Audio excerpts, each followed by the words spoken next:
잘 오셨습니다. 사랑합니다. 한번 따라서 해볼까요? 예수, 그는 누구인가? 저는 오늘 이런 지하의 말씀을 증거하려고 합니다. 부활절을 지난 첫 주입니다. 다시 한번 부활하신 우리 주님의 은혜가 여러분과 여러분 모든 가정 가운데 함께 하시기를 주님의 이름으로 축원합니다. 우리가 믿고 섬기는 예수님에 대해서 다 설명하기는 찬송가 가사처럼 하늘을 두루마리 삼고 바다를 먹물로 삼아 기록한다고 해도 다 기록할 수가 없을 것입니다.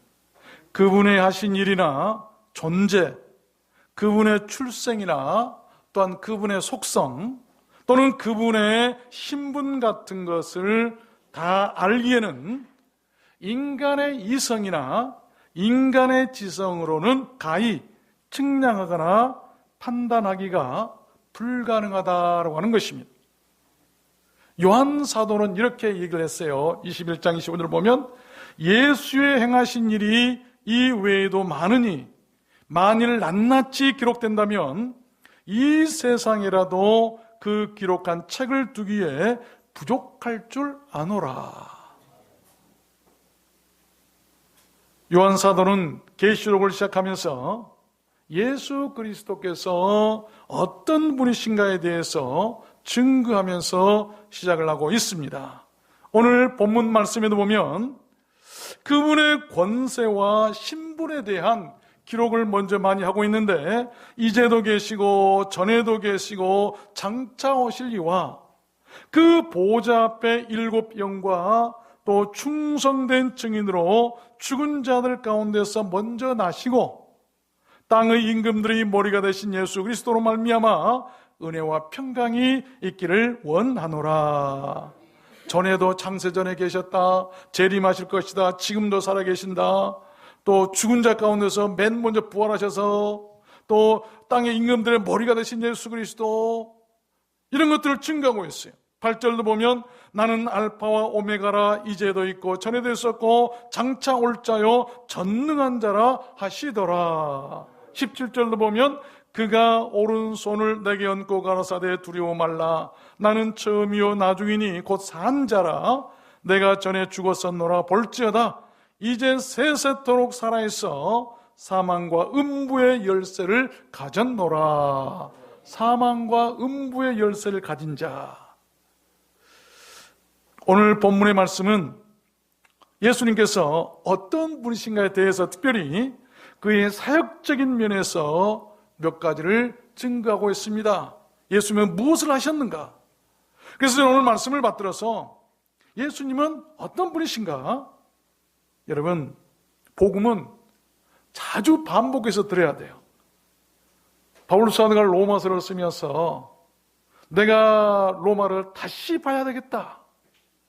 너희들이 복음을 다시 들어야 되겠다. 복음을 이미 전해 들었고 복음 가운데 산다고 하지만 자꾸 듣지 않으면 자꾸 딴 길로 가기 때문에 바울 사도는 복음을 자꾸 반복해서 듣기를 원하셨어요. 우리도 마찬가지. 복음이라는 것은 예수 그리스도인데 그에 대해서 우리는 말씀을 많이 들어야 돼요. 우리들 인생에게는 동물과 달리 이성이나 지성이나 영성 같은 것이 있어요. 무엇인가를 생각하거나 알도록 창조된 존재라는 것입니다. 성경은 그러한 이성이나 지성이나 영성이 없는 사람을 짐승과 같다고 표현하고 있어요. 짐승과 사람이 다른 것은 우리에게는 이성이 있고 지성이 있고 영성이 있다는 것이죠. 시편 49편에 보면 존귀에 처하나 깨닫지 못한 사람은 멸망하는 짐승 같도다.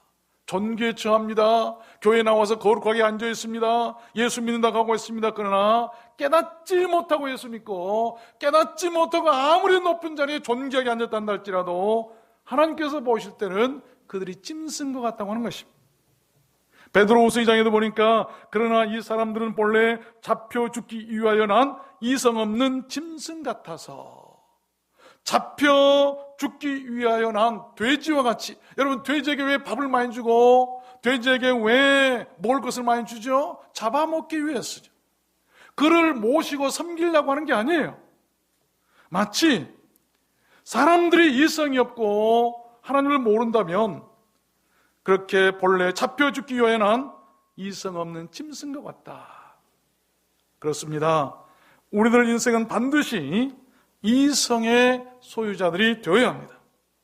그런데 중요한 것은 무엇을 알아야 하는가 시죠. 무엇을 알아야 하는가? 그에 대해서 바울 사도가 잘 얘기했죠. 빌립보서 3장에 보면 또한 모든 것을 해로 여김은 내 주 예수 그리스도를 아는 지식이 가장 고상함을 인함이라. 가장 고상함을 인함이라. 예수를 아는 지식이죠. 우리는 무엇보다도 예수를 아는 지식이 있어야 합니다. 그래야 이성 없는 짐승처럼 살지 않기 때문 아니겠습니까? 여러분들께 예수는 누구입니까? 만약 여러분들이 예수를 모른다면 짐승과 똑같을 것입니다. 그래서 오늘 저는 말씀을 받들어서 우리가 짐승처럼 되지 않기 위해서, 짐승처럼 살지 않기 위해서, 사람처럼 살기 위해서 예수가 누구인가를 우리가 증거하고 증거받기를 원하는 것이죠. 오늘 말씀을 잘 들으시길 바랍니다. 그래서 예수께서 나와 우리를 위해서 하신 일이 무엇인가를 잘 아시고 예수를 아는 그 고상한 최고의 지식으로 말미암아 구원의 기쁨과 품격 있는 우리 모든 성도님들 되시기를 주님의 이름으로 축원합니다. 우리 들어왔는 소원교회 모든 성도님들은 다 그러셨으면 좋겠습니다. 그러면 Who is Jesus? 예수는 누구일까요? 예수가 우리가 알아야 할 예수는 누구일까요? 우리를 짐승처럼 살지 않도록 한 예수가 누구일까요? 첫 번째, 우리들 죄에서 우리를 해방시켜 주신 분이에요. 죄에서 해방시켜 주신 분이라는 것이죠. 오늘 5절 말씀해 보니까 우리를 사랑하사 그의 피로 우리 죄에서 우리를 해방하시고, 우리를 사랑하셔서 그의 피로 우리 죄에서 우리를 해방하셨다라고 성경 기록합니다. 해방하시고라고 한 말은 압박하거나 가두었던 것을 풀어놓았다라고 한 말이겠죠. 그렇습니다. 우리 주님 예수 그리스도께서는 그렇게 우리를 사랑하셔서 그의 피로 말미암아 우리들 죄에서 freed us, 우리를 자유케 하셨다라고 한 말씀입니다. 그것이 우리들 인생이 알아야 할 예수에 관한 짐승이고, 그것을 아는 사람은 여러분 짐승처럼 살지 않는다는 거예요. 그래서 그것을 아는 것이 바로 예수에 관한 지식이고 짐승처럼 살지 않는다라고 하는 그 말씀 아니겠어요? 어떤 부유한 집에 아주 엄격한 아버지와 어린 자녀들이 살고 있었답니다. 그 집에는 조상 대대로 내려오는 아주 값진 보물이 하나 있었는데 도자기였어요. 아버지는 그 보물을 값으로 여기면서 몹시 아꼈고 아주 자랑스럽게 여겼습니다. 그래서 사람들에게, 자녀들이나 누구에게도 그 근처에 얼씬도 못하게 하는 아주 값진 그런 보물이었어요. 어느 날 아버지는 한동안 해외여행을 떠났고 그 집 어린 막내딸이 놀다가 잘못돼서 그 도자기를 깨고 말았어요. 어린 딸은 몹시 두려웠습니다. 아버지가 돌아오시면 야단 맞을 일이 두려웠던 것이죠. 그래서 생각하다가 누가 볼까 봐서 누가 보나 안 보나 하면서 몰래 조각들을 다 치우고 숨겨버렸어요. 그런데 아무도 모르는 줄 알았는데 그 광경을 그 집 가정부가 보고 말았어요. 그때부터 그 딸에게 시련이 시작되었습니다. 아버지가 계시지 않는 동안 그 어린 딸은 그 가정부에게 갖은 어려움을 겪게 됩니다. 가정부가 어린 딸을 불렀어요. 야, 너 이것 좀 청소 좀 해. 저것 좀 치워. 아니, 그것은 가정부 아주머니가 해야 되지 왜 나한테 시켜요? 너 도자기.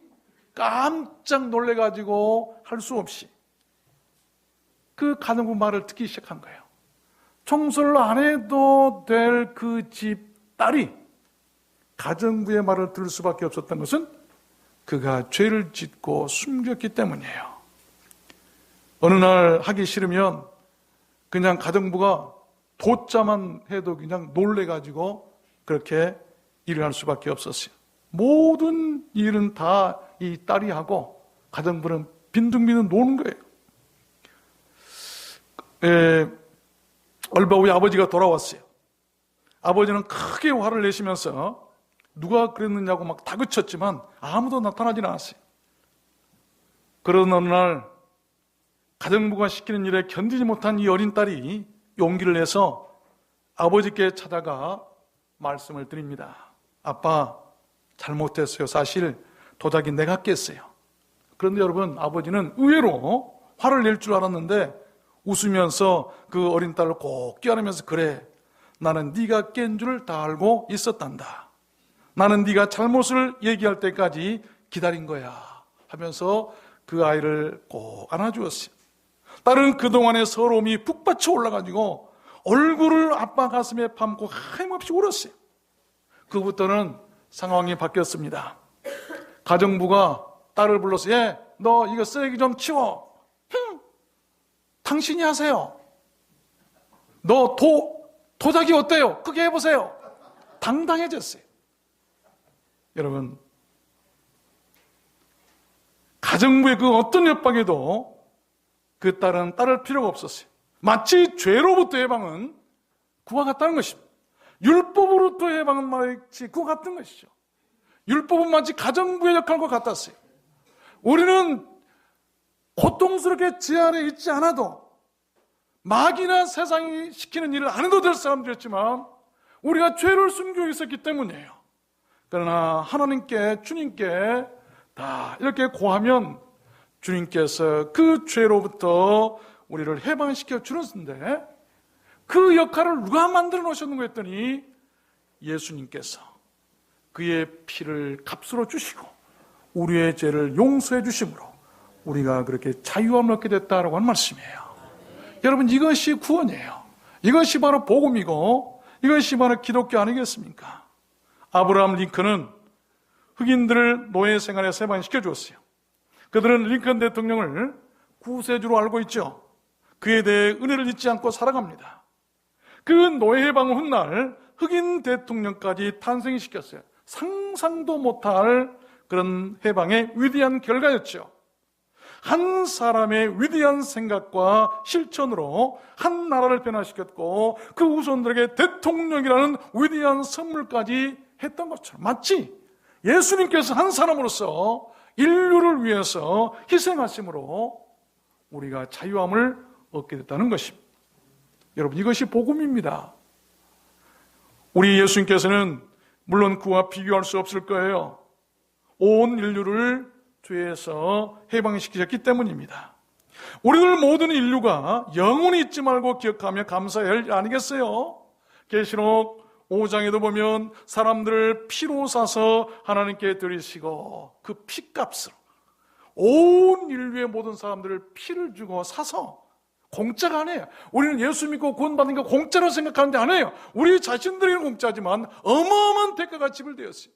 하나님께서는 독생자 아들 예수 그리스도, 그 아까운, 그 소중한 귀여운 그 아들을 내어줄 만한 희생을 치르셔야만 했었고, 그 아들은 자기의 모든 피를 흘려야만 대가를 치르셨어요. 그로 인해서 우리가 값없이 구원을 받는 것 아니겠습니까?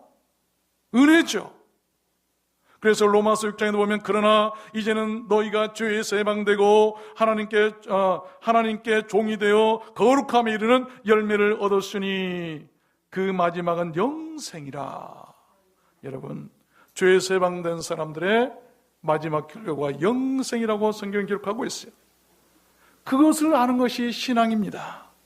그것을 아는 것이 감사의 조건이고, 그것을 아는 것이 기독교고, 그것을 아는 것이 구원이고, 그것을 아는 것이 예수를 아는 것이고, 그것을 아는 것이 진정한 자유롭게 하는 위대한 지식이고, 인간 최대의 이성이고, 인류 최대의 유산과 지성 아니겠습니까? 생명을 죄로부터 구원한 영성. 그 지식을 가진 자는 영혼 없는 짐승처럼 살지 않을 것입니다. 우리가 솔로몬을 지혜의 왕이다, 지식의 왕이다 얘기합니다만, 저는 솔로몬서를 쭉 많이 읽지만 이 말씀을 너무나 좋아합니다. 솔로몬의 지식이나 지혜 가운데 그가 깨달았던 가운데 하나가 있는데, 전도서 3장 21절 보면 인생의 혼은 위로 올라가고 짐승의 혼은 아래 곧 땅으로 내려가는 줄 누가 알냐. 기가 막힌 말씀이에요. 혼이 있는데 짐승의 혼은 어디로 가죠? 땅 아래로. 짐승은 아무리 이쁘고 잘나고 잘 길러도요, 여러분 그거 영혼이 없어요. 그래서 땅 아래로 갔지만 사람은 영혼이 있기 때문에 혼이 어디로 간다고요?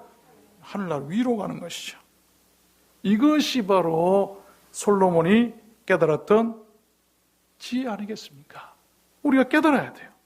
여러분, 예수를 모르는 사람은 짐승과 같습니다. 여러분 영혼은 어디로 가기를 원하십니까? 짐승처럼 멸망의 땅 아래로 내려가기를 원하십니까? 아니면 위로 천국을 향해서 올라가기를 원하십니까? 위로 하늘 향해 올라가기를 원하신다면 예수가 누구인가를 아십시오. 그가 나의 죄에서 그의 피값을 주시고 해방을 시켜주신 분이라고 아십시오. 그리고 그분을 믿으십시오. 그때 우리는 구원받을 수 있는 것이죠. 그는 우리들 죄에서 우리를 구원하시고 해방을 시켜주신 분입니다. 누가 우리를 죄에서 구원하시고 해방을 시켰다고 여러분 생각하십니까? 여러분께서는 그 예수를 믿으십니까? 예수 믿으십니까? 두 번째입니다.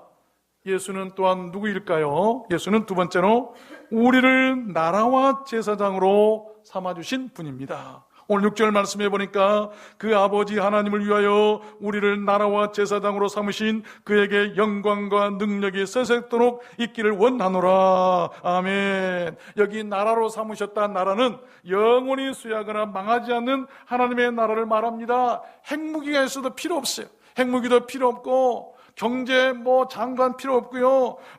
군대 국방장관 필요 없어요. 군인들도 필요 없어요. 그렇지만 영원히 쇠하지 않고 망하지 않는 나라예요. 또 제사장은 무엇을 하나님께 드리며 그를 섬기도록 특별히 구별된 사람을 말하는데 놀라운 은혜요, 축복 아니겠습니까? 하나님께 직접 무엇인가를 드릴 수 있는 사람입니다. 그렇습니다. 예수님께서는 그렇게 그 아버지 하나님을 섬기도록 하시기 위해서 우리의 신분을 그렇게 높여서 거룩한 나라로 세우셨고 또한 선별하여서 제사장으로 삼아주셨던 것입니다. 여러분, 그것이 구원이에요. 그것이 복음이고 그것이 은혜고 그것이 기독교고 그것을 아는 것이 예수를 아는 것이고 그것을 아는 사람은 예수를 알아서 짐승처럼 살지 않는 사람들이에요. 그것을 아는 것이 인류 최대의 고상한 지식이고 이성이고 지성이고 또한 영성 아니겠습니까? 여러분께서는 무엇을 알고 계십니까? 남의 흉인을 알고 있습니까? 남의 약점을 알고 있습니까? 아무짝에도 필요 없고 내 마음만 무거워요. 남의 약점 잡아가지고 골탕 먹이려고 다 버리세요. 아무것도 필요 없어요. 여러분, 뭘 알아야 됩니까? 예수를 아십시오. 그 아는 것으로 우리의 영혼은 평안할 것이고 그 아는 것으로 우리의 인생이 행복하게 될 것입니다. 남의 약점 알아서 고수할 것 같지만 괴로운 거예요. 그러나 예수를 아는 사람, 그 예수를 아는 사람은 날마다 평안할 것입니다. 시편 132편 9절 말씀해 보니까 주의 제사장들에게 의를 입히고 내가 주의 제사장들에게 구원을 입히리니, 제사장들에게 의를 입혀주고 구원을 입혀주신다고 말씀하고 있어요. 로마서 15장 16절도 보면 이 은혜는 곧 나로 이방인을 위하여 그리스도 예수의 일꾼이 되어 하나님의 복음의 제사장 직무를 하게 하사. 바울 사도는 그 예수의 은혜 가운데, 자기가 받은 은혜 가운데 가장 큰 것은 다름 아닌 하나님의 복음을 전할 제사장의 직무를 받았다는 것이었어요. 우리는 제사장의 직무가 뭡니까? 하나님의 뜻을 전해야 되고, 나가 전도해야 되고, 복음을 전해야 되고, 그리고 하나님께 무엇인가를 드려야 될 텐데, 드리는 사람과 전하는 사람이에요. 하나님의 말씀을 전하는 사람, 또한 백성들이 가져온 것을 하나님께 드리는 사람. 우리는 하나님께 무엇을 드려야 될까? 예배를 드려야 되고, 찬양을 드리고, 감사를 드리고, 물질을 드리고, 향기를 드려야 될 거 아니겠어요? 또 하나님의 그 뜻을 많은 사람에게 전해야 될 것입니다. 이 제사장의 직무로 우리를 통해 하나님을 섬기도록 하신 분이 예수였다. 여러분, 제사장은 남달랐어요. 특별하게 뽑은 사람들, 그리고 거룩한 옷을 입혔어요. 이 가운의 의미는, 거룩한 옷을 입었다고 하는 것은 나의 모든 수치를 가리운다, 툭함을 덮는다고 하는 말이 있어요. 우리의 모든, 그래서 의를 입고 구원을 입었다고 하는 것은 마치 옷을 입듯이 의의 옷과 구원의 옷을 입고 하나님을 섬기게 되었으니 그들은 죄가 하나도 없어요. 어찌 죄 있는 사람이 하나님께 무엇을 드릴 수 있을까요? 제사장이라고 하는 권세가 그 정도였어요. 그 놀라운 은혜, 우리가 제사장의 직분을 받았는데 모두 다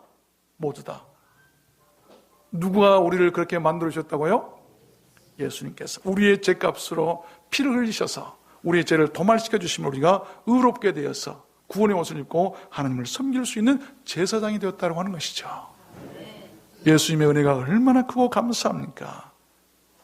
베드로전서 2장에도 보니까 오직 너희는 택하신 족속이요 왕 같은 제사장들이요 거룩한 나라요 그의 소유된 백성이니 이는 너희를 어두운 데서 불러내어 그의 기이한 빛에 들어가게 하신 자의 아름다운 덕을 선전하게 하려 하심이라. 계시록 20장에도 보니까 이 첫째 부활에 참여하는 자들은 복이 있고 거룩하도다. 둘째 사망이 그들을 다스리는 권세가 없고 도리어 그들이 하나님과 그리스도의 제사장이 되어 1000년 동안 그리스도로 더불어 왕노릇하리라.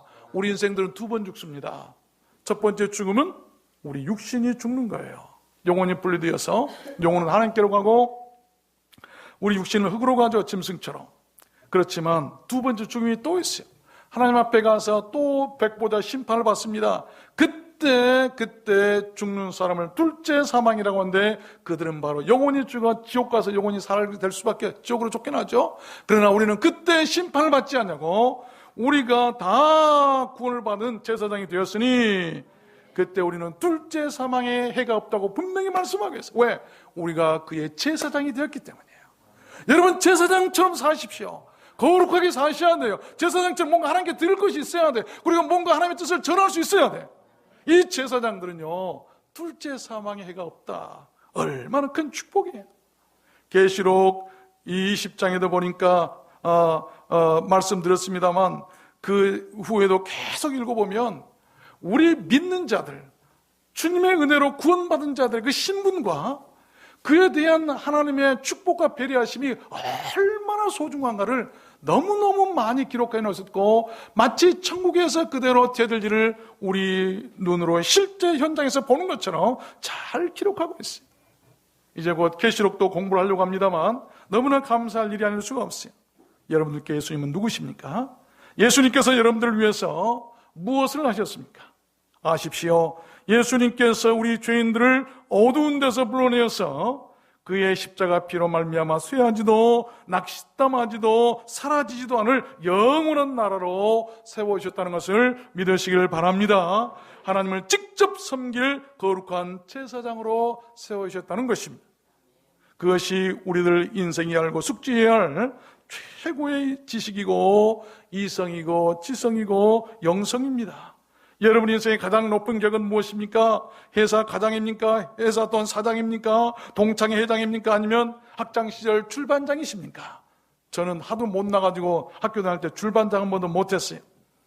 여러분, 주 안에 있는 우리 믿는 자들은 비록 이 세상에서 육신적으로는 남들이 아는 사장 한 번 못 해봤어도, 동네 반장 한 번 못 해봤어도, 그러나 영으로는 이 세상 그 어떤 격이나 직책들과도 비교될 수 없는 하나님의 나라요 거룩한 제사장들이 됐다는 것을 감사하시기를 바랍니다. 우리 주님께서 그렇게 우리 믿는 자들의 격을 높여주셨다라고 하는 것입니다.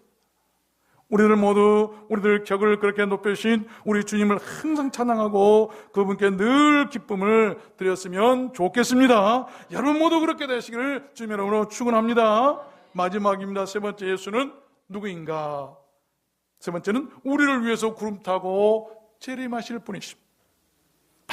많이 듣는 얘기지만 그러나 이것이 바로 우리 영혼을 살릴, 우리가 구원받을 복음이에요. 7절 말씀해 보니까 볼지어다 구름을 타고 오시리라. 이게 복음이잖아요. 여러분, 그 어떤 종교가, 그 어떤 사람이, 그 어떤 세상의 지식이나 그 어떤 세상의 지성이 그런 엄청난 선언을 할 수 있을까요? 상상도 할 수 없을 것입니다. 이 세상 모든 죽은 사람들 가운데 아직껏 죽음을 이기고 다시 살아나서 하늘로 승천한 사람은 하나도 없습니다. 그래서 다시 재림할 사람도 없는 것입니다. 그래서 이 세상에는 우리를 구할 사람도 없고 우리를 구할 종교가 없다는 것을 알아야 돼. 자기 자신도 살리지 못한 사람이 누구를 살린단 말입니까? 누구를 구하러 온다는 말입니까?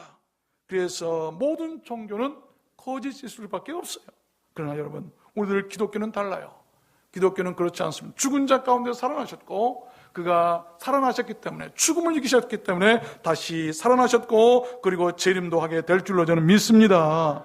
우리는 그러한 사실을 믿고, 그러한 사실을 이 세상 최대의 지식이나 이성 또는 지성이나 영성으로 받아들이고 반드시 소유해야만 합니다. 그 이유는 다른 것 아니죠. 그래야 우리들 생이 헛된 것 아니겠어요? 헛되지 않는 것 아니겠어요? 그래야 우리들 삶이 거짓에 속지 않고, 그래야 우리들 영혼이 멸망을 받지 않고, 그래야 우리들 미래가 후회 없기 때문 아니겠습니까? 모든 인류가 그래야 하는 것처럼 여러분께서는 장차 죽음에 있을 때 모두 다 죽어서, 여러분 성경은 우리 믿는 자들의 죽음을 죽음이라 얘기하지 않고 끝이라 얘기하지 않고 잠이라고 얘기하고 있죠. 그 죽음의 잠을 깨워주러 올 사람이 누구라고 생각하십니까? 여러분, 우리는요, 혹시 남편이 늦잠을 자면 아내가 출근하라 깨워줄 수 있어요. 아이들이 학교에 갈 시간이 됐는데 안 일어나지 않으면 어머니가 가서 깨워줄 수 있어요. 그런 잠은 깨워줄 수 있지만 죽음의 잠에서 우리 인생들 깨워줄 자는 아무도 없어요. 우리 주님 예수 그리스도 그분만 있는 것을 믿으시길 바랍니다. 이것이 기독교예요. 우리가 믿고 확신하고 나아가야 할 힘 아니겠습니까? 제2차 세계대전 중 우리가 잘 아는 아우슈비츠 강제수용소에 수만 명의 유태인들이 갇혀 있었어요. 그곳 벽에는 그들이 쓴 글들이 지금도 많이 남아있답니다. 그들이 남긴 글 중에 이런 글이 있다고 그래요. 우리는 메시아가 오실 것을 믿고 있다. 단지 그의 도착이 좀 늦어지고 있을 뿐이다. 그들은 그 혹독한 시련 속에서도 원망하지 않고 반드시 메시아가 오신다. 단지 좀 늦어질 뿐이다. 그런 믿음이 있었기 때문에 그런 혹독한 시련 속에서도 견디게 했고, 그리고 그들이 마침내 승리했던 것 아니겠습니까? 이것이 바로 메시아를 기다리는 재림신앙이죠. 고린도전서 15장 말씀에도 보니까 만일 그리스도 안에서 우리의 바라는 것이 다만 이 생뿐이라면 모든 사람 가운데 우리가 더욱 불쌍한 자니라. 그렇죠? 참 지혜로운 말씀이에요. 은혜로운 말씀이에요. 사도행전 1장에도 보니까 가로되 갈릴리 사람들아 어찌하여 서서 하늘을 쳐다보느냐? 너희 가운데서 하늘로 올리우신 이 예수는 하늘로 가신 본 그대로 오리라 하였느니라. 계시록 22장에도 보니까 이것들을 증거하신 이가 가라사대 내가 진실로 속히 오리라 하시거늘 아멘. 주 예수 오시옵소서. 주 예수 은혜가 모든 자들에게 있을지어다. 믿습니까? 말씀을 맺겠습니다. 이번 노회 시찰에 목사님들과 3.1 만세운동 100주년 기념으로 독도 방문 기도회가 있었어요. 하마터면 오늘 못 올 뻔했는데 참 은혜였어요. 3일 동안 배가 안 뜨다가 이렇게 어제 딱 하나 떴는데 잠시 반짝해서, 그래서 우리가 배 타고 오는데 통화한 내용을 보니까 우리 뒷배부터 또 끊어졌어요. 하마터면 못 올 뻔했는데 배 한 척만 나왔어요. 3일 동안에.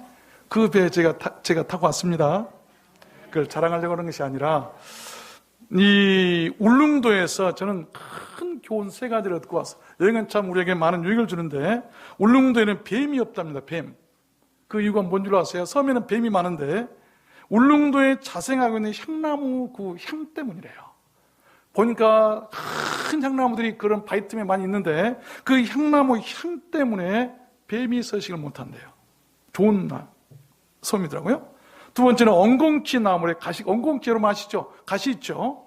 그런데 이 울릉도의 엉겅퀴에는 가시가 없어요. 그 나물로 먹는데 이유는 그 엉겅퀴를 괴롭히는 동물이나 벌레나 해충 같은 게 없어서 여러분 스스로 그렇게 가시가 없대요. 장미가 꽃 아름다우니까 그것을 보호하기 위해서 가시가 있는 것처럼 엉겅퀴도 꽃이 아름다우니까 자기 보호하기 위해서 가시가 있었는데 자기를 해할 자가 없으니까, 해충이 없으니까 향이 많고 그래서 가시가 없대요. 직접 봐도 가시가 없어요. 참 많은 걸 느꼈어요. 또 세 번째는 섬 백리향 나무라는 것이 있는데 그 어떤 나무냐 하면 어부들이 옛날에 폭풍 후에 길을 잃어서 캄캄한 밤에 바다를 헤매다가 아무것도 보이지 않지만 향기가 온답니다.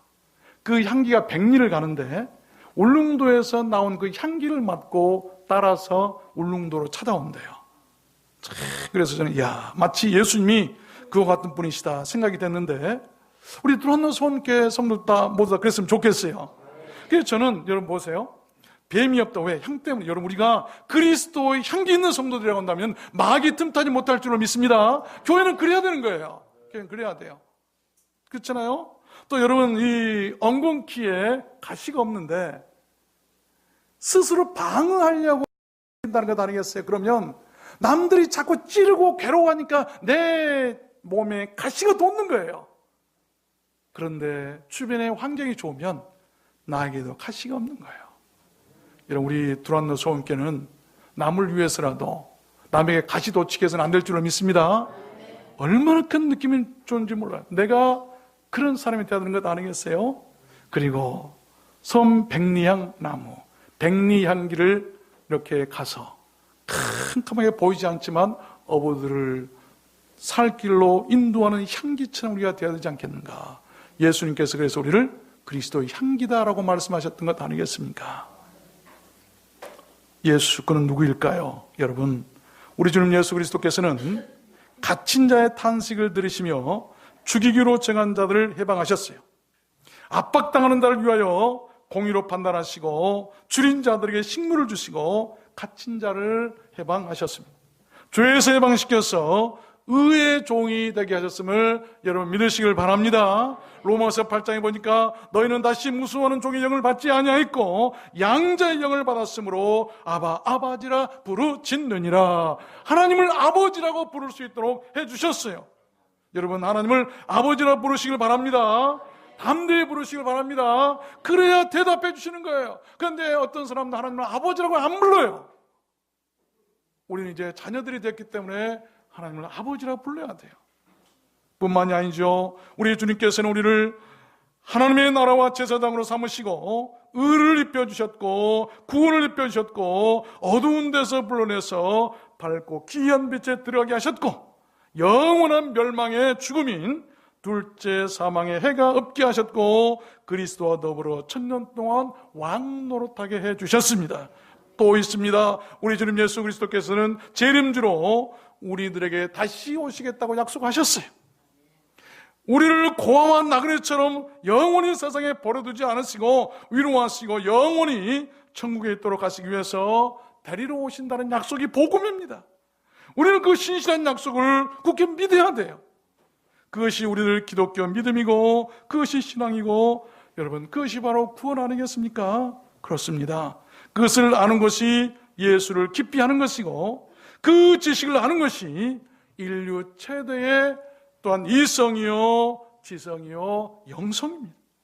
예수를 깊이 아는 그 지성과 그 이성과 그 영성이 인류를 살리고 여러분을 살리게 될 줄을 믿습니다.